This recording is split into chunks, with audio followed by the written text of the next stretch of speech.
have read the title of this episode and thought, well, I'm not an addict, so I don't need to listen to this one. But if I could strongly encourage you with the greatest love in my heart to say that this is an episode that we all need to listen to because there's some really powerful truths about addiction that I know for one floored me and I think will set a lot of people free. Today, in this powerful conversation with Amanda Anderson, we talk about being honest with ourselves about our motivations. We talk about our coping mechanisms, and we talk about what it really means to be an addict. How do we handle life's challenges? And our definition of being an addict is a little different than maybe you may have heard before. So, there were many truth bombs as we went through this episode, and I can't wait to share this with you because I really think that there are many women who are going to be not only confronted in the most loving way, but given the first steps to finding freedom in this episode. So let's get started.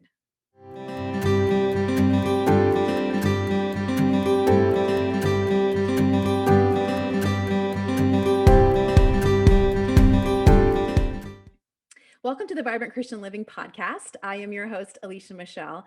And if you have been listening to this podcast for a while, you know the importance to me to focus on the deeper issues and to take an honest assessment of ourselves and really of our motivations for doing things. And so for me, I always want to be delving deeper in my relationship with God and doing what God wants me to do to be able to fulfill my purpose in this world and to also live that vibrant life that he calls us to in John 10:10 and ask God the tough questions that the psalmist asks. Search me and know my heart.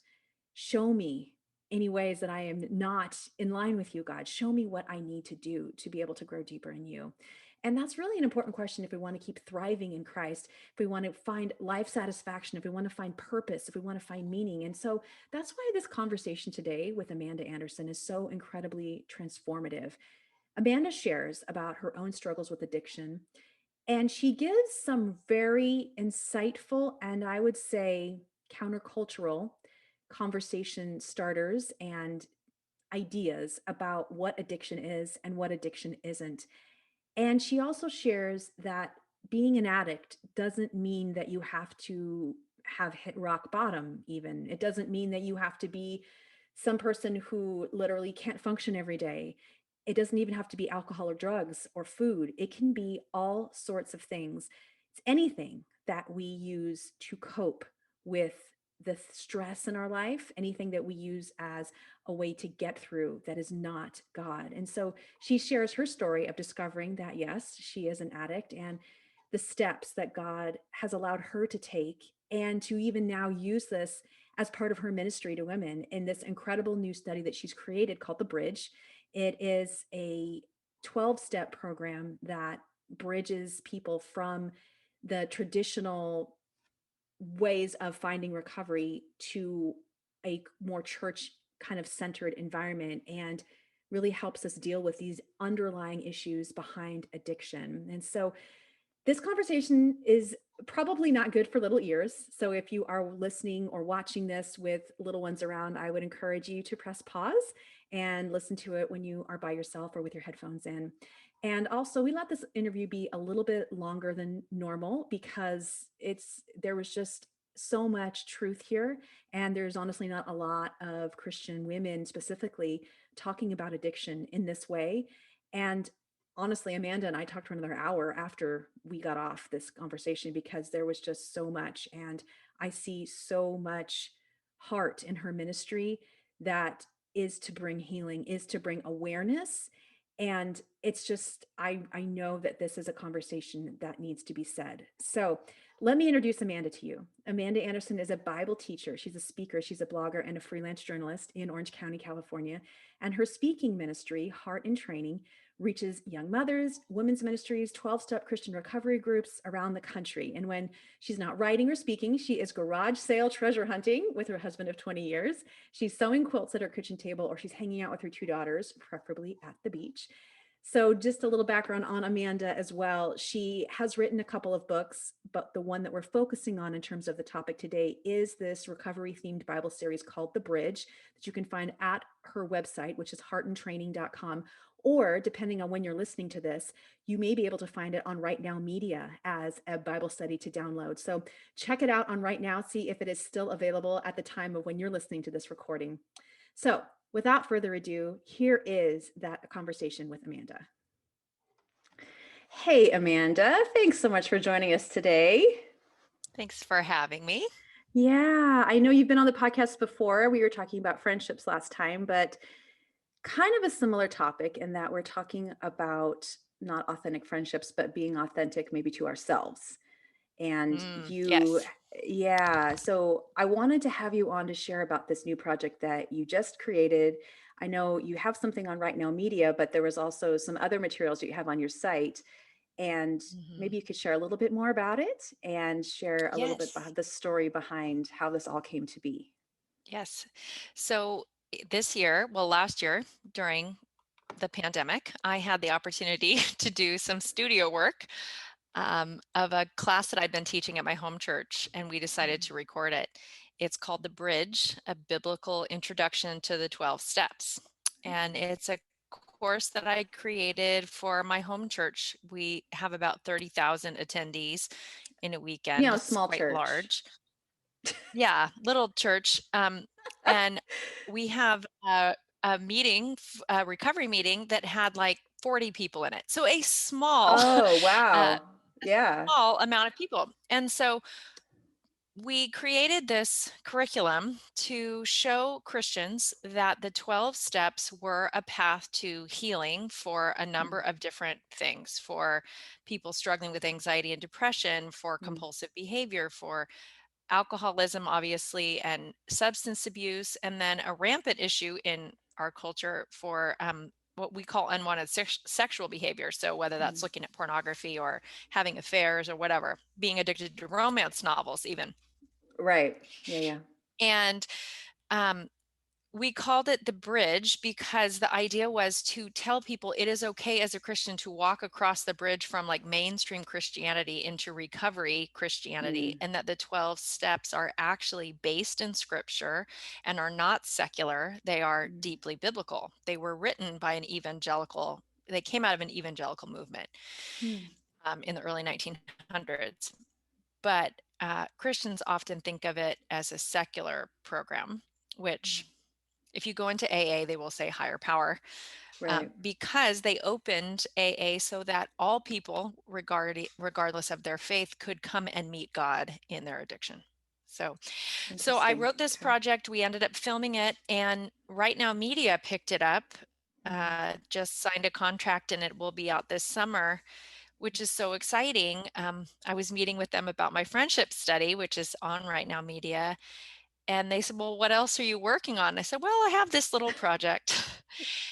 And they were so excited about it because yeah. their acquisitions manager said, even before the pandemic, our churches were requesting more on mental health and addiction. Churches don't feel Mm, equipped to handle it. And now it's gotten worse because we know yeah. that drinking, for example, has gone way up with isolation. Wow. And Yeah. the church knows that there's a national crisis and they don't know what to do. Mm, And they said, also, we don't have a female voice in this arena, and we think maybe you mm, could help us be that. And I thought, well, wow. wow, yes, Yeah. yes, great. Um, so yeah, it will be out soon, and I'm thrilled to be that female Mm. voice of recovery. Yeah. Well, obviously, this is a passion project for you, and congratulations on taking it from this quote little thing at your church to this much bigger, amazing ministry audience so that more Yeah, people can hear about it. And it sounds like it was God's timing in terms of how all of that came together. But yeah. it sounds like there is an impetus for you in this message. So, can you share more about why this is such a heavy issue for you on your heart that you want to speak to men and women about? Well, part of the issue is that churches don't feel equipped to help people who are struggling with addiction. And Mm. it's very hard to staff a recovery ministry. Saddleback started something called Celebrate Recovery, which is brilliant and wonderful. Our church actually has Celebrate Recovery. Yeah. Yeah. And it's based on the 12 steps, and it's Yeah. it's an amazing ministry, but it takes an enormous amount of staff to Mm. staff a recovery ministry if you decide to do that, and volunteers. And also different than when you're hosting a women's Bible study and you need to recruit more women in Bible study. um, the women coming into Bible study aren't necessarily addicts. So it's hard Mm. to get people through recovery quickly to a place where they can then shepherd other people. And so you see it's really a problematic area, and it's a specific need. So what the bridge is designed to do is to introduce people to the concept of using the 12 steps as a discipleship tool for their people or for myself. So it's an introduction. You would take this class for 5 weeks, you work it in a small group, and at the end, you feel equipped to enter an AA meeting or an Al Anon meeting. For listeners who don't know, that Al Anon is for people with family that have addictions, or Yeah. to go to Overeaters Anonymous, because so many churches have an AA meeting on their campus, but their pastors don't necessarily feel comfortable sending people there Mm. because they don't understand what's going to happen. And they're Right. wondering, is that going to draw them away from Jesus if they're in AA? And so I wrote it kind of as like frequently asked questions of Christians. This is why this is safe for you. Mm. And I desperately want people to know that you don't have to be drinking out of a paper bag under an overpass to have an alcohol dependency that Yeah. is impacting your spiritual health and your relationships. Yeah. Yeah. So, giving them here, just try this 5 week video series. See if Mm. you see yourself in it, as opposed to commit to a 40-week step study or walk into an AA meeting Yeah. Definitely that's lowers so the intimidating. boundaries. Yeah, definitely. Exactly. Definitely. And I know that you have readily admitted your own struggles with some addiction. Can you share more about that? Mhm. Yeah, well, my primary addiction is codependency, and codependency Mm. is such a little understood concept. I thought codependent meant I'm married to an alcoholic and I let people abuse me. And that is not, I mean, that is a type of codependency, but Yeah. codependency is rampant in the church, because what Mm. it means is I take over responsibility for other people. I find my worth through Okay. rescuing and saving. And as I'm rescuing and saving you, I am not confronting my own pain, my own sin, my own brokenness. I'm casting myself as the hero in every story. Hmm. I'm That's pushing away interesting. my own need. And Yeah. codependents are very hard to reach because we think, and we are, very helpful, very loving, very connection oriented. Sure. But then there's usually a breaking point where we turn to people and say, okay, take care of me now. And they say, well, no, that's not how Right. this works. Yeah.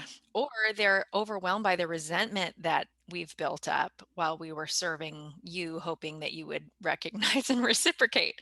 So I started Yeah. out, I had a dear friend that the relationship exploded. We had a bad breakup, and I went in grief to a women's event, asked for prayer, and a woman there was part of the recovery ministry, and she said, why don't you try a Codependence Anonymous meeting? And, Hmm. I've told this story over and over again other places, but and I thought, no, I'm no way. I'm not one of those people. That's not the problem. Yeah. But then I had a similar rupture within my family of origin, and I thought, okay, maybe this isn't a one-off. Maybe I'm the common denominator. And I Yeah. went to a Codependence Anonymous meeting, and it was like I finally found a group of people who were speaking a language I didn't know. Mm. I was the only one. uh, I just felt so seen and known, Mm. and there was like, oh, if we all have this same odd specific problem, there's probably a solution. Yeah. Kind of like when you go to a medical doctor and they can name what's wrong with you. Oh, you have type 1 diabetes. We know how to treat that. I knew something was wrong, but I didn't have a name until I went to that Yeah. meeting. Right. Wow. But that was that was wonderful, painful process, but wonderful. I've struggled with anxiety and depression since I was in my 20s, and codependent recovery cured that, Hmm. because repeatedly doing the same unhealthy relationship patterns was what was actually causing my depression and anxiety. Yeah. So that was Some, the root. Yeah. I was just going to say, it's amazing when we get to the root of the problems that a lot of the other miscellaneous thoughts, mindsets, issues that we have just kind of Mhm. break off and fall away because we're confronting that big ball underneath. Yeah. I was actually speaking last night at a women's event, and we were talking about mindset issues, and that was the question one of the ladies had asked was, well, where do I start? How do I get started? And I just feel like Mhm. there's so much. And I said, there is a lot, and it's okay to feel like there's a lot, but what we Mhm. need to do is to get to the root of it, and then it Right. will dissipate, and you'll just be amazed at how much easier it is to address all those other things. So Absolutely. it's interesting that that one codependency issue really broke a lot of stuff inside of you. Because it comes from, like you said, it actually is a mindset issue. They say in Yeah. Alcoholics Anonymous, we don't have a drinking problem, we have a thinking problem. Mm. And you can quit drinking, but if you don't deal with the thinking problem, Yeah. you'll either go back to drinking or you've probably heard the expression a dry drunk. So you're not Yeah. healthy, you're just not drinking. But Yeah. No, there that are makes sense. certain addiction mindsets Yeah. that we attack with the 12 steps. We break them down. We talk about survival behaviors, things Mm. we needed in our youth that as adults don't work. There Mm. are certain ways of I was right. I was riding my bicycle recently, and there were all these squirrels that kept running in front of me. And the squirrels have one, and I love squirrels, and I wish not to kill them. Um, and they have um, a survival behavior that they flatten themselves out and hold still, which is a Oh, great wow. survival behavior if they're hiding Yeah. from a bird of prey, because Yeah. then the bird of prey won't see them. It does not work to keep them safe from bicycles, if you see Right. what I'm saying. So they kept flattening themselves out, and I kept having to swerve to not run over the squirrels. Oh my gosh. And I thought of my recovery journey, and I thought, Yeah. gosh, there were some things that I learned um, that really saved. If you're in a chaotic family system as a child and you learn to read the room and figure out what everybody's feeling and thinking, and then Yes. you try to control that so that you feel safe, that's a Yep. survival thing that works as a child. But if you take that survival behavior into Bible study, Yes. into the office, into your marriage, that's Yeah. codependency. Mm. And So it true. doesn't keep you safe anymore. It Right. made you feel safe, but now it doesn't make you feel safe. So we start attacking the thing. I thought this was helping me, and now I realize it's harming me, and Mm. that's a game changer. Yeah. No, And yeah. It's amazing. That is amazing. And that's a lot of the Mhm. work that I do with mindset too, is how helping women understand that our brain is meant to keep us safe. It's meant to keep us alive, to survive. And Mhm. we create these coping mechanisms usually around the ideas of worth and enough and love around Yeah. that age of, like, early teens. And Mhm. so even though it may not have been healthy, it's just we're creating, like you said, whatever reaction we need to be able to formulate that safety. If that's, well, if I act like this, then people will like me, then that's fine. Or if I look a certain Mhm. way, then I'm loved. Or if I just obey and I do the right thing, that I'm loved, all these things. Or I Mhm. perform, that was mine. That was my huge thing that I didn't even realize was controlling me for so long. Mhm. And so really understanding that, I love that you said that, because that's what I see as well, is that Mhm. same, that works in terms of solving the issue as a child, but when you get older, it becomes nothing that's healthy, because Yeah, you it no longer realize, we the yeah, literature says it no longer serves me. yeah, no longer serves me. It's a behavior that no Yeah. longer serves me. So Mm. yeah, that's exciting to uncover. Yes. And so, just speaking of that, Mhm. how has this dealing with the addictive mindsets and behaviors that you've been uncovering, how has that allowed you to find healing maybe in some of these bigger heart issues? You Mhm. mentioned maybe some of the ideas of pleasing others or wanting to do the right thing, but what has that journey been like? Well, with codependency, my goal, we talk in the bridge, we talk about step 1 says I'm powerless over other people, or I'm powerless over Mm, alcohol or drugs or food or whatever it is, and my life has become unmanageable. And we recognize that I was trying to manage my life and it didn't mm, work. So all addiction is a solution to a problem. So codependency mm, was, I was trying to, I want to feel that I have a permanent place in the world. People that mm, will not leave me, I will be part of a tribe and that will never go away. And so I will help you so that I am indispensable to you. You can't live without me. mm. And that's not intimacy. Right. I found Right. over and over again, I mean, this started when I was in the 8th grade, that I walked many people through tragedies in their life, held them Mm, very close, was the person that showed up in the middle of the night. And there came a point where they literally told me to go away, mm, to F off, to get out of their mhm. house. When Yeah. I turned around and said, "Can I have something?" And they said, "No, that's not how this works." Mm, Or there was wow. some kind of pushback. There was always a breaking point, and there was this painful reality that that doesn't work, that I was just a warm body. Mm, I didn't have intimacy when I was yeah. rescuing them. I was like the ambulance driver. You know, I was essential to their survival, but it wasn't an intimate connection. And the amazing thing is when I got into Coda, I turned around and looked that there was like a line of healthy people in my life that wanted to be with me for me. But I was spending 80% of my energy being an ambulance driver Mm, yeah. because doing that felt, there was an addiction to it, an adrenaline to it, a certainty. It felt real and Yeah. passionate.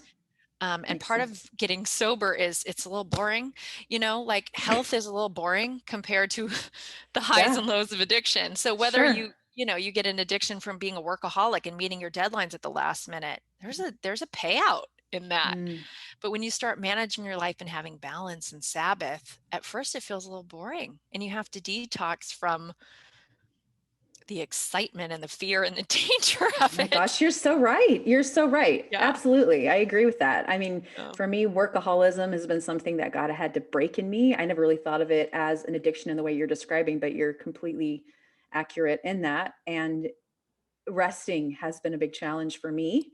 And mhm. it's getting easier the more I do it. But yeah, in the beginning, it was like, is this it? It's like, okay, boring, Yeah. I think is the right word. A little It's boring. exactly.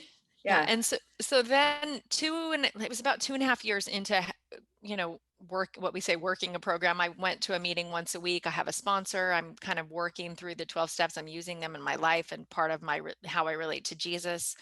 Um, Maybe we can, send people a resource so they can read what those are. Hmm. But I really felt a strong sense from God that I was supposed to quit drinking alcohol. Now, he Hmm. didn't say you're an alcoholic, stop drinking. The message I got is you can't be a sober codependent as long as you have alcohol in your life. And Hmm. for me, what I recognized as soon as I quit drinking, it was very easy. After 6 weeks, I didn't even crave it anymore. But the Hmm. first 6 weeks, I was sad because Hmm. alcohol was a way to push away negative feelings. Yeah. And without having it to go to, I could feel sad. And here's the great thing about sad: sad shows you that something's wrong and you need to Mhm. fix it. Yeah. So alcohol I used in place of a boundary. So if say I'm at, Mm. we're just say I'm at a work function and there are some toxic people in my corporate workplace and they're treating me in a way that's inappropriate. But I have a glass of wine and a little bit of a buzz. I don't mind so much Hmm. and I just stay in the conversation. When I'm sober, I go, well, I don't like this, and I walk away. Yeah. Um, so one of the things I say when I teach is a buzz is not a boundary, but so many of us Hmm. use alcohol to help us do things that we really shouldn't do. Yeah. I had a family member tell me, she saw someone on Food Network or something, said, anytime you're going to have people over to your house, you should always have a glass of wine before they show up so you can relax. Well, that's That's fine if you don't have an interesting. addiction, right? Yeah. But also what you're saying is entertaining actually makes you very anxious. So you need to take Huh. the edge off before people show up. So Wow. say I take alcohol out of my life, and then I go, maybe I don't really enjoy entertaining, Hmm. or maybe I'm overdoing it. maybe I'm being a perfectionist here. And what is all this anxiety about? Why am I so anxious before all these people walk into my house? Do I not really like these people? Is this an Mm. unsafe situation? Can I not really afford what I'm doing? So when I Yeah. got sober, I didn't drink for 2.5 years, and I realized there were all kinds of things that I did that I didn't really enjoy. Mm.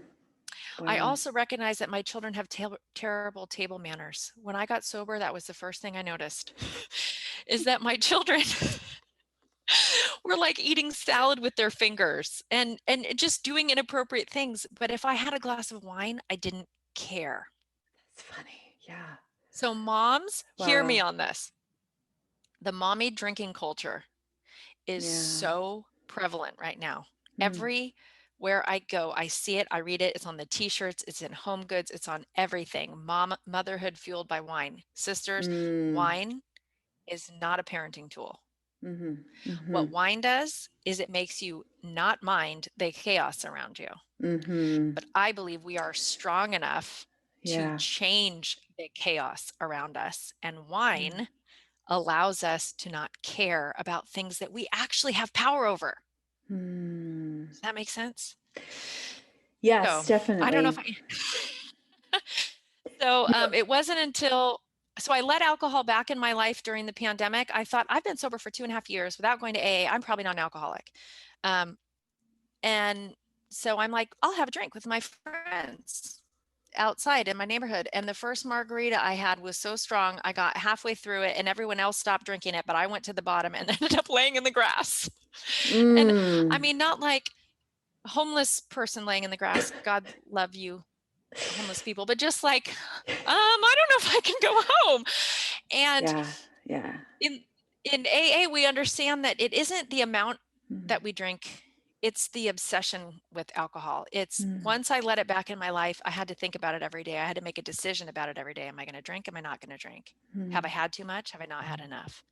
Yeah. And for me, having a history of perfectionism and OCD and anxiety and depression, alcohol is just too tempting to have as an easy way out. Mm. It becomes an obsession because, like, ooh, could I just get a break for an hour? That'd be great. Yeah. And it Yeah. and it stunts my spiritual growth when I do that. Mm. Um, and I can't wait for the end of the day when I can just get out of my head. Yes. So when I'm sober, so I've been sober again, like officially for 9 months now. And when I have to live in my brain all day, when there's no escaping my brain, I take better care of it. Mm. Mm. Yeah. I make it a place I can live. Mm.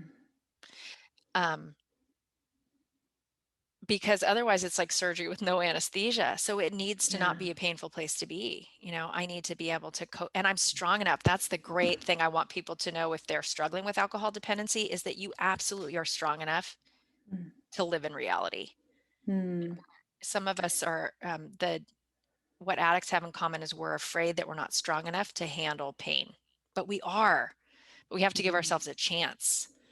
And we Wow. have to give God a chance to show up and show us that he isn't going to leave us as orphans. Jesus said, you have Yes. trouble, but I've overcome the world and I will not leave you as orphans. Pain will Yeah. not orphan you. I will not leave you in that. I will show up. Mm. Yeah, Amanda, this is really interesting. The whole thing that you've been talking about, this whole aspect of our need to cover up the pain, it just has been making me think of something that I have been really troubled by lately in terms of mindset. And that is that there is this big obsession with wanting to just jump straight to joy, to jump straight to everything has to be right. Everything has to be good. And I don't want to feel the bad. I Mm-hmm. don't want to know that this hurts. And so when you're talking, it makes me realize that that concept of wanting to, like you said, the mommy culture of drinking is, what if again we just were willing to do that hard work to look at some of it instead of trying to Mm-hmm. overcome it with some sort of way to placate it, and like you said, Yeah. gave God the opportunity, really gave him the Mm-hmm. opportunity Mm-hmm. to show up and to be strong enough to fill in those places where we feel weak. but to literally allow ourselves to come to the realization that this is hard, that I can't handle this, or I'm frustrated. We just as Mhm. Americans don't want to talk about that. We don't want Yeah. to admit that it's hard. We'd rather just transition, go away, do something else. Right. And like you're talking about, Absolutely. No worries. yeah, Life is good. right. Um, I don't have to do this. Yeah. One of my favorite writers is a woman named Kate Bowler, and she Hmm. she studied the prosperity gospel in America. She's from Canada, but she wrote her dissertation on the prosperity gospel, Hmm. which is the water we swim in, whether we actually believe in it or not. It's just kind of like a pervasive issue that like God is here to bless you and give you a good parking space. And that's Yeah. not what the gospel Yeah. preaches. Yeah. Jesus followers, 11 out of 12 of them died, right? Like, Right. um, our faith was built on martyrdom and suffering. But Hmm. she shared this once, that there was a book that was published in Canada that was called Managing Lower Back Pain, and it was about, how to take care of yourself. And then it was published in America, and they changed the title to Conquering Lower Back Pain, Interesting. because Yeah. in America, it's like, no, it's got to be gone. We're not going to manage lower back pain. We don't want to Right. live in a world where there will always be something nagging and we're going to have to cope with it. Let's just knock it out. And Mm. Hmm. I get it, man. Sure. I I would like to knock it out, you know. Yeah. But what I've learned, and the amazing thing about addiction recovery, I mean, it's taught me so much being with people who struggle like this, and the teachers that we've had at our church that come and help us understand how our brain works, how our soul functions, is they said addiction is any time that we allow something to hijack the pleasure center that God Mm-hmm. designed in our bodies. Yes. Yes. So we were designed to work for food, right? Like we used to Yeah. have to hunt, and there was, that adrenaline, that you had, that pleasure from hunting and cooking. But now I can drive through a fast food window and I can shove a cheeseburger in my mouth, and it's so easy, and it's going to give me a rush from all that fat and sugar. And then the brain starts wanting it the easy way, give Yes. it to me the easy way. We talk about, the church has often thought of sex addiction as a lust issue, but Mm. we look at it now also as an anxiety issue, that now Mm. I can get, I'm sorry if this is too graphic for your podcast, but there can be the release of sexual connection without any intimacy. God Right. No. designed that to Absolutely. come from intimacy. I have to work for a relationship where we are Yes. close enough that we turn toward each other and we're a source of pleasure. But if I can get that without, once I can get that without doing the work, that becomes Mm. addictive. Um, Amazing. One of the Yeah. things that one of my own favorite lines is, I would tell people that, I would say this before I recognized that alcohol was an issue for me. I would say, why, deep breathing and prayer works, but Chardonnay works faster. And it's absolutely, I mean, it does, it's like, when I'm anxious about everyone coming over to the house for a children's birthday party, I could sit for 5 minutes and I could talk to God, and I could take Mm. some deep breaths and I could connect with my body. Or I Yeah. could just drink a glass of Chardonnay, and I'm going to get that relief so much Mm. faster. Mm. But I have robbed myself of the deeper understanding of myself, the ability that God Mm-hmm. will comfort me. And Yes. step 2 of the 12 steps is, we came to believe that a power greater than ourselves could restore us to sanity.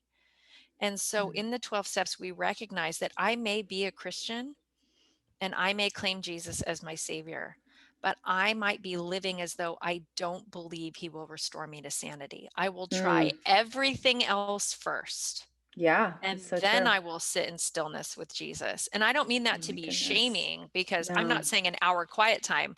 I'm just saying, I was in a women's Bible study. We were studying Beth Moore's The Fruit of the Spirit. This Mm-hmm. was, oh my gosh, 10 years ago. Yeah. And I loved it. And I'm like, yes, I want the fruit of the Spirit. I want to connect to God, and I want him to empower me and just get in me, and like, for Yeah. to overflow with him. So I'm going to quit drinking wine during this study. Huh. The problem was, I hadn't dealt with my codependency yet. I had a lot of Yeah. root issues. And so I was hyper anxious and in my anxiety and OCD at the time.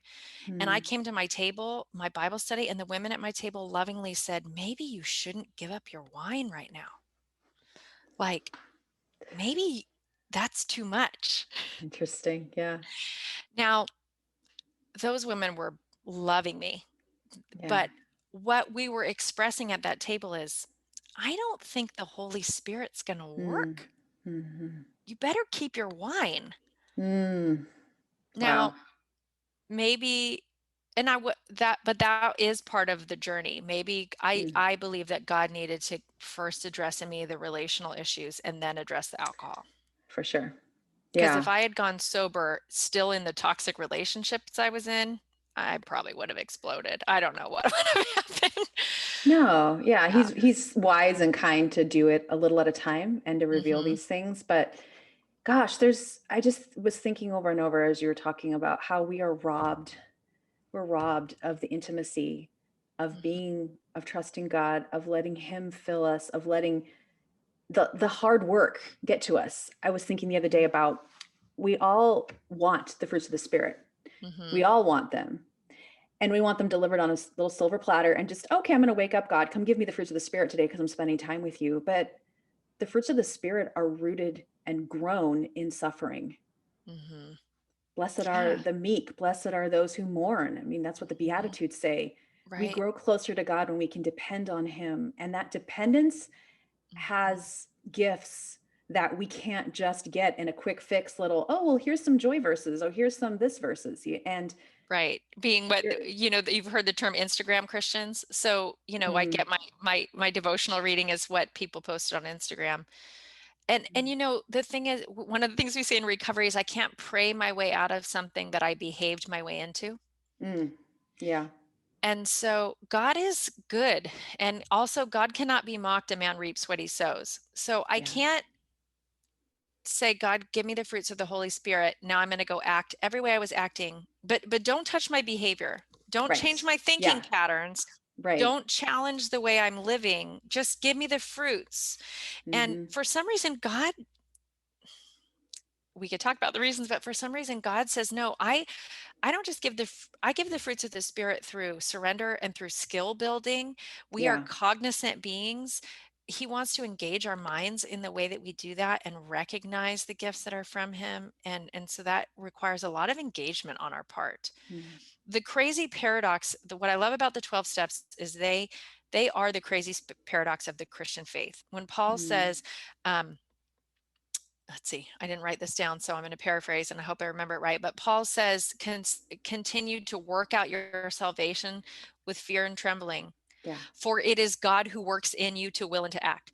Well, those are both things. Work it out and surrender. Both of them are part of the Mm, Christian faith. So the steps are, I admit I'm powerless. I believe God will restore me to sanity. I I make a decision to say, okay, you do this, God. Then I do a moral inventory and I share it with someone else. So I actually take an inventory of my life. Where am I flattening myself like a squirrel when I should be learning to run away? mm, What are the survival behaviors I'm doing? Where am I breaking my relationships? Where am I being impulsive? Who have I hurt? Where am I not mm, being present? These kinds of things. We share that with someone. And then steps 6 and 7 are I become ready for God to remove those defects of character. And then I ask him to remove those defects of mm, character. And then I let go. So my part is digging it out, searching for it, writing it down, telling God, telling a person. And then I say, okay, God, um, you do it now. exactly. You do it. Right. And we talk about the Marie Kondo show where she tidying up. She has Hmm. people pull everything out of the closets and then and dump it all in the bed and then they're supposed to go through each thing one at a time. Right. What an overwhelming spiritual practice. So the Mm, steps are not pile it all up and then deal with it each at a time. They're pull them out, pile it up, and then God hands us the next thing to go. mm, I really found that God love it. said, this is the thing I'm going to work on first. For me, I was Yeah. shocked. He said, you are angry and we're going to deal with that. Mm, That's the first thing we're going to do. mm. And I'm like, I'm not angry. I'm But not angry, God. I'm not angry. How could you say that? But I filled out this workbook of inventory and everything. What are your findings? I'm angry. I'm angry. I'm Wow. angry. And I Yeah. thought God was going to teach me to have better boundaries. But the first Yeah. thing he said is, you have to stop being mean to the manager at Forever 21. You have to stop being angry with people or being rude to Mm. people. You have a short fuse. Mm. And I want to address what's underneath that. Mm. It was powerful. Right. Yeah. That's powerful to think of that beautiful way that God reveals and speaks to us. I've seen that to be true in my life too, that it's not the Marie Kondo dump it on the bed, you have to sort it all out. That healing is truly God led and God driven. He has to be the one to bring Yes. the healing. We have the responsibility to be willing to let the surgery happen, so to speak, to Mm-hmm. open up and to admit it. But we can't fix ourselves. We No. can't. That's been one of the most frustrating things for me as a human, I think, is that I just want to say, okay, God, well, here's the problem. Okay, so fix it, and that's like, Yeah. that's not going to fix it. He has to fix it in his time, in his way. Mm-hmm. And he has to be the one to heal me. He's the Yeah. great healer. I'm not the healer. Mm-mm. And that's that dependence is uncomfortable sometimes, especially when Yeah. you see something and you want so badly for it to go away. Again, try to get back to the joy, get back to Right. the status of everything's Right. okay. And Mm-hmm. instead of sitting in that mess and Mm-hmm. saying, I don't like this, Yeah. that Well, and I'm waiting for you to heal me. Yeah. pain is our motivator. I mean, most of us, Mm, you don't show up to a recovery meeting because you just decided, I'd like to be holier. You hit right. some sort of a bottom where something is painful. Yeah. And a lot of people come in and go, well, how long is this going to take? I'm like, it's going to take what it's going to take. Yeah. But part of feeling the pain is motivating. I don't want to go back to that. There's a point, Yes. sometimes when people are getting sober from whatever their thing is, where you choose between the pain of going back to the way it was or the pain of going forward. And you look at what Yes. it was and you go, okay, I can't feel that. I don't want to go back in that bottle. That genie's out. Right. We say that stay on the train, the scenery will change. There's no other way to go. I Mm, can't go back. But the brain wants to protect itself. So it starts saying, well, it yeah. wasn't that bad. Yeah. You hit, Yeah. it wasn't that, but just go back. It was okay. You're Yeah. okay. You're okay. Um, when I decided to say I'm an alcoholic, it was because I went to a AA meeting and I honestly felt not qualified. Like, Mm, I never thought this would be my story. I had my first mm, drink when I was like 6 weeks away from my 21st birthday at my best friend's funeral. Um, and we go back and look at when we were introduced to whatever the thing is that we eventually needed. mm. And I remember that first drink, my best friend's father had died, and it was terrible. And I had never felt included in her family with her brother and their friends. And everyone else was drinking. And I'm like, you know what? I want to get to deal with this the way everybody else does. Give me a drink. Interesting. And I Yeah. wasn't a goody two shoes or a perfectionist for about an hour and a half. And that had been my Hmm. identity. And I realized at 30, I was still drinking like that. Like, this Wow. is the one place I'm allowed to be a rebel. Like, I'm a good Christian girl. I Hmm. am trying hard. Wine isn't illegal. Give me that. Interesting. That's allowed. Wow. But I was really coming from a place of anger, rebellion, exhaustion Yeah. almost every time I had a drink. Um, Hmm. but so I showed up in an AA meeting going, like, knowing sober alcoholics for years, having worked in recovery and thinking these people are the most, excuse me, badass, amazing people I know. Like, what they have overcome to get sober, what it felt like to them. I'm not cool enough to say I'm an alcoholic, frankly. Right. Yeah. I just Yeah. didn't feel like I earned it. Yeah. And I went to but I went to a meeting called Ladies Happy Hour on Zoom because I liked the name. I thought that was ironic. And I showed up. And the first meeting, they were talking about what it means to be a high bottom alcoholic, Huh. because you always hear that people have to hit bottom, right? Yeah. And this is actually in the big book, and this was written in the 1920s. that many people didn't Mm. think they were alcoholics unless they were homeless, had lost their job, had gotten DUIs, had been in car accidents. Wow. Yeah. Yeah. It's because it's very hard to admit that you need to surrender if you still have your job and no one else thinks you're an alcoholic, but Yeah. And you you're know, coping. You're and you're handling it coping. all. Yeah, Yeah. you're like super high functioning, right? Right. And so they started talking about, you don't have to go to the bottom floor. You can get off the elevator higher up. Mm. And I was like, oh, that's what I am. Mm. I am an alcoholic. I am. I'm going to get off the floor now. I'm not going to wait till I hit bottom. I'm going to get off. Yeah. And I'm allowed to say this. And I told them, you guys are so badass. I don't deserve to be here, but thanks for having me. Like, I Yeah. just, um, and it's, so I say I never thought this would be my journey. I mean, like I said, I don't have a blackout story. I don't, Mm. I never drank like that. I've never blacked out from alcohol. I've never even thrown up from a hangover.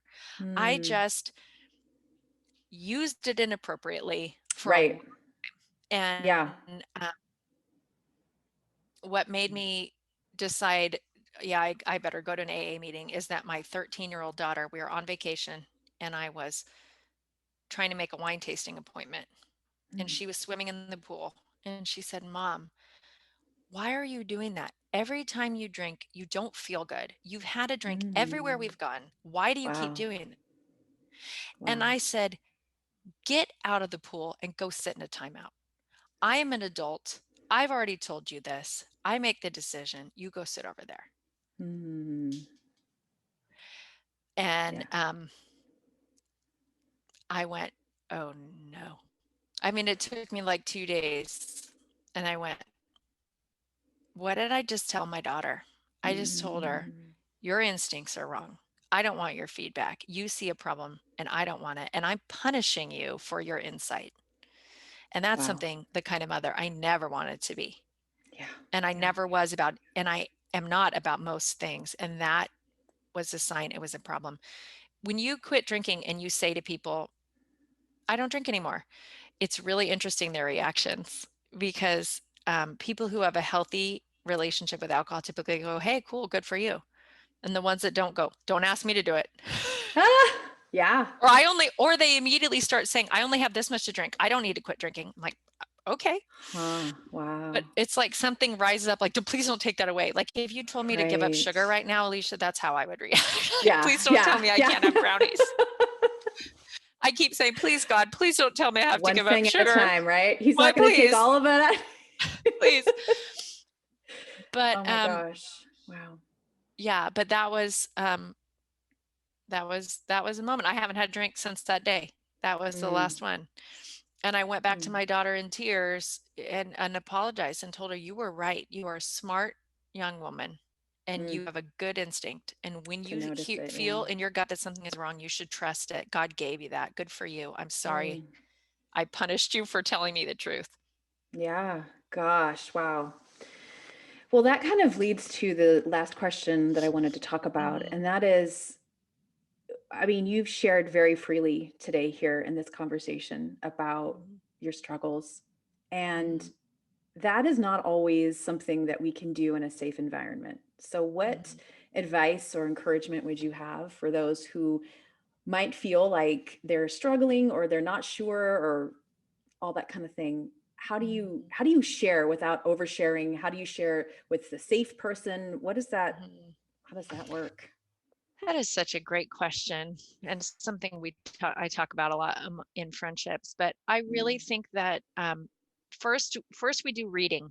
I would say the first thing is if you feel like you're having a dependency issue or compulsive behavior and addiction, first thing is do some internet research. Yeah. Like go to or you think someone close to you does, go to something like Al-Anon or an AA.org. Look up characteristics of codependency or Mm. disordered eating. Read the checklist. Be honest with yourself first. Talk to yourself about it first, Yeah. honestly. Do that Right. internal checklist. Then you talk to God about it. And Right. I've got news. God already knows. Like Yeah. if there's an issue, he's waiting for you to bring it up. Mm. He's not going to be surprised. we talk about the woman at the well in the bridge, and how Jesus, when Jesus met the Samaritan woman at the well, she wanted he said, "Hey, go get your husband," and called out immediately, like she was trying to talk theology with him. Well, the Yeah. Jews think this and the Samaritans think this, and he said, "Hey, what's going on in your love life?" Yeah. Right. And we would look at her story as someone, she defined herself as someone who had issues with men or love addiction or dysfunctional relationships. And Jesus is like, we could talk theology all day, sweetie, but I'd really just rather talk to you about your life. Right. And so that's the God we need. We need that God who shows up and says, "I already know. Why don't you tell me about it? Because I already know about it." Mm. And she's Mhm. so overwhelmed by his kindness and his Yeah. gentleness that she goes back to the town and says, "You're not going to believe this. I found a guy who knows everything about me." When really he only Mm. knew what she thought was the most shameful thing about her. Right. Um, and she suddenly lost her shame. So, Hmm. um, and then I would say, check out a meeting. Or I don't mean this as a self-promotion. Go to my website, watch week 1 of The Bridge, see if you connect to it. If it's speaking your language, we talk about the signs of unmanageability in that lesson. Hmm. I don't know why I say we, like I'm the queen. I talk about the signs of addiction. I feel like it's a collaboration because I drew Yeah. on so much with my brothers and sisters in recovery, and Hmm. nothing I said was all mine. Sure. See if Yeah. it connects. And then the Mhm. next step is really to check out a meeting, Mm.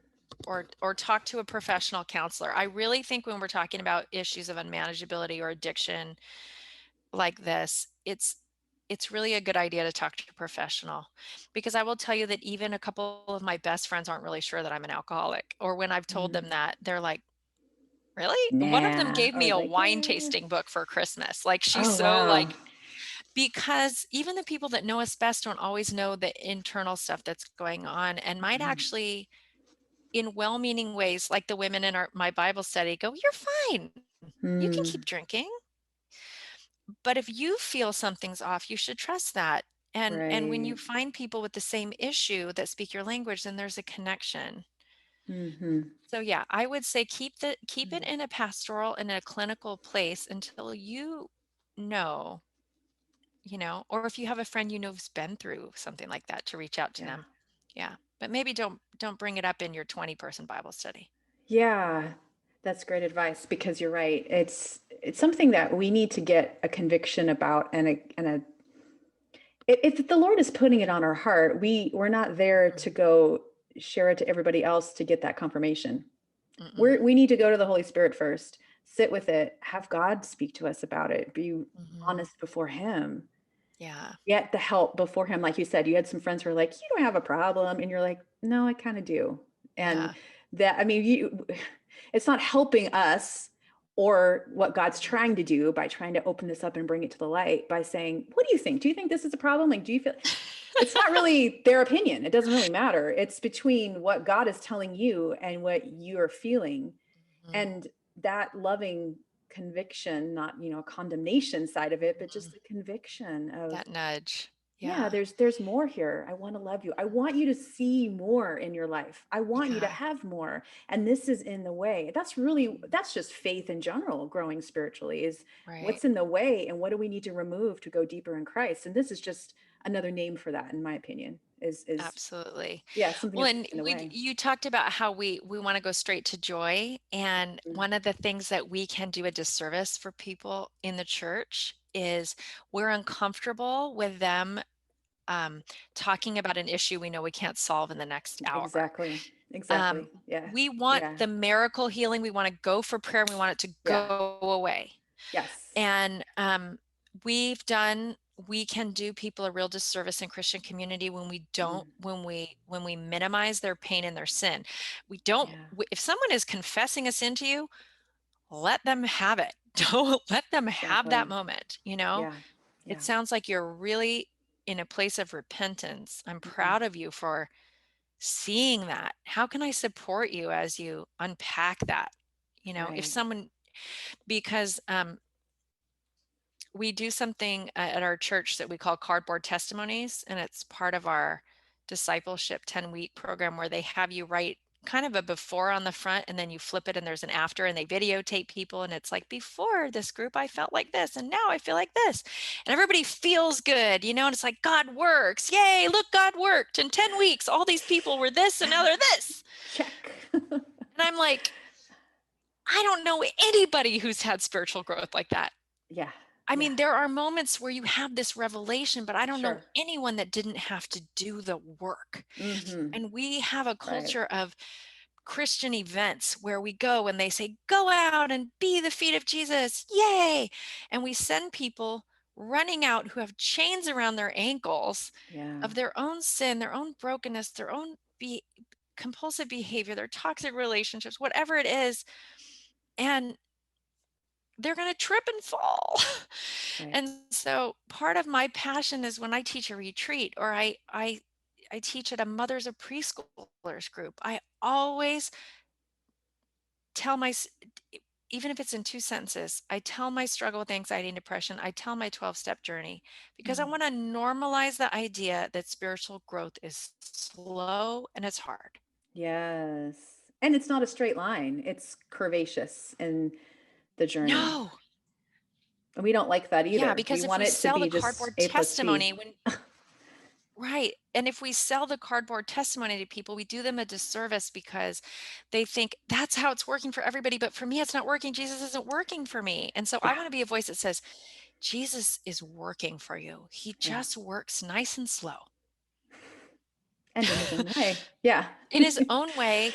because that is what's good for you, because he's not a Yes. vending machine. He wants to engage and wrestle and know you and have you know him. Mm. Mm. And so that's a better hope than the Mm-hmm. cardboard testimony. Mm-hmm.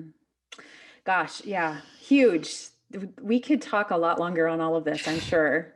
Can you But I tell want to I'm passionate about this? I love it. I am too. And I think that you have really hit on a topic that is underserved in the church and not being talked about, Mhm, but is hindering and keeping people in chains. So it's very mhm, important that we bring this up. And I'm glad that you're being a voice in this. And of course, when we have to be a voice in this, it starts with being transparent and going on through our own journey in this. So I mhm, appreciate that. So, in closing, what would be something else or anything else we didn't cover that you would want to share about this topic mhm, to help people really, I guess, understand it and mhm, be willing to consider it or be willing to ask themselves the hard questions around it? mhm. My best friend said to me one day, I was talking to my husband, or talking to her about my husband and how I was trying to get him to change a behavior. Mm-hmm. And she said to me, it's as hard for other people to change as it is for you to change. Mm. And I Yeah. was like, shut up, best friend. Um, Yeah. what what I want people to know is that we don't, as Christians, we don't ever grow out of needing grace. Mm. We're never done, and change is difficult. That's why there's a bazillion self-help books. Mm. It's why so to have grace for yourself, that it's okay that it takes a while to change behaviors, to expect that when we want to make a change in our life, that it's going to take a little while, and that's okay. And it grows us in compassion for other people when we're honest and authentic with ourselves. That's what being in recovery has helped me really relate to the world in a different way. Yeah. Like when I see Yeah. someone with a different point of view, or who's stuck in anger, or won't stop doing something destructive, I think, well, gosh, look what it took for Yeah. me to change. Right. Took Right. look how much pain I had to be in. And it gives me so much more compassion Mm. for pretty much everybody except the Right. guy in the car cutting me off. Everybody else. Just kidding. No, you're And totally right. Because that's like, I think there's this idea too that we think, well, Jesus has forgiven me of my sins, but I mhm, don't really sin that much anymore. So I'm yeah, okay, right? I There's think I'm not good. really that much of a need for grace anymore. Mhm.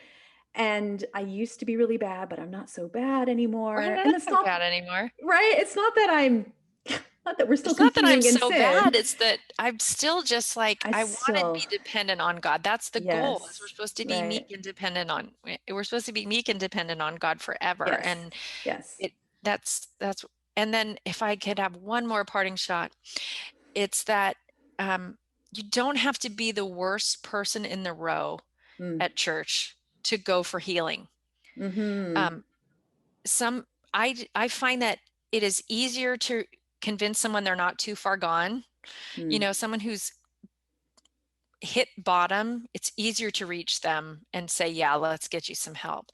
But Sure. there are so many people who are highly functional that think, it's almost, I don't need it. I'm okay. I'm okay. The church isn't for me. Recovery's not for me. I don't need therapy. I'm good. She's so much worse off. You know what? God, just help her. God's grace is not limited, and Yeah. healing is for everyone. And Mm. go for the deep healing. Even, you don't have to be the worst one in the row to go for the deep healing. Mm. It's a useful journey for all of us to engage with God in this deep way. Mm. Amen. Amanda, thank you for sharing about all of this today. It's been really, truly a powerful conversation, and I appreciate not only what you have learned, but you sharing your personal journey on this Mhm. and your candor about all of this. So, if we wanted to learn more about you, where can the listeners go to see some of these materials that you've put together on this topic? Well, my website is heartintraining.com. That's because my heart is still in training and I will never be a professional Christian. Amen. On there, you can find all of my Bible study content, videos, speaking topics, and my blog, and a way to just get in contact with me. And then you can follow me on Instagram at Amanda Anderson Author. And you can sign up to receive my somewhat weekly blog on various subjects. And depending on when this comes out or when you're listening to this Mhm. episode, this content may also be on Right Now Media. Is that correct? Yes, yes. Yeah. All my friends have issues. Bible study on authentic Mm, female friendship is there now, and by the summer of 2021, the bridge should also be on right now. super. Awesome. Thank you so much, Amanda, for sharing all of this today. We greatly appreciate it. Thank you. Thanks. Okay, I told you there was a lot in this episode. I think I walked away from this with a much broader perspective of what it means to be an addict and what it means to have things in my life that are getting in the way of my relationship with God and how common that is. I mean, I started thinking about, wow, there's this and there's this. Am I really allowing those, am I really confronting those bigger things? Or am I trying to hide behind something else to cover them up? And it's so important to ask these questions, not from a judgmental standpoint or, well, I know better or I should be different, but to just stop and notice. And so, if after hearing this conversation, you were as just floored, perhaps, and as convicted, even maybe, as I was listening to it, I encourage you to not let that inner critic voice take over and start all the harsh comments and the shoulds and this is what we're going to do different and all of that, but to just take stock, take inventory, maybe listen to it again and say, what is it that I noticed in my life? And what is it that God may want me to do next? And like we talked about, letting God speak to you on this, getting quiet before Him, letting Him share with you what the next step might be, and finding that encouragement that He's not going to just, like we talked about, dump all the stuff on the bed, all the clothes to sort out and expect us to do it. That He brings things out a little at a time, allows us to work through them, gives us the skills, the tools, the people, the resources, the time to find that healing, directs all of it, and then brings out the next thing for us to work through. And that we don't need to be afraid of the fact that this is an ongoing process, whatever, if we call it an addiction or not, but that it's part of our dependence on God. I think that was a really key part of that conversation, too, that this is normal, this dependence on Christ, this need for Him to keep working in us. It's a normal part and it's a healthy part of being a follower of Christ. So, highly encourage you to check out Amanda's recovery themed Bible series called The Bridge. You can find it at heartintraining.com, or like we said, it may be still on Right Now Media, depending on when you are listening to this episode. And also, I wanted to address that we did talk about some very sensitive and potentially triggering topics here, and that there is a place in all of this for a counselor, a trained Christian counselor specifically, who can help you go to some of these heart wounds that you may have and can help you bring Jesus into that conversation, bring Jesus into that space. Let him bring that healing that is lacking, that is not there yet, that really needs to be brought in order for there to be forward movement. So I have a resource that I can share with you if you are interested in learning more about what that might look like or finding a Christian counselor. Sometimes I think that one of the biggest ways we can try to not address these kinds of issues is by saying, well, I have no idea where to start. Like, what does that even look like? Where do I go? How do I find someone? So I want to give you this resource. It is an online Christian counseling service. It's called Faithful Counseling. And it is a service where you speak to them via the phone or you speak to them via video, whatever you're comfortable with. And they are all Christian counselors. There's males and females.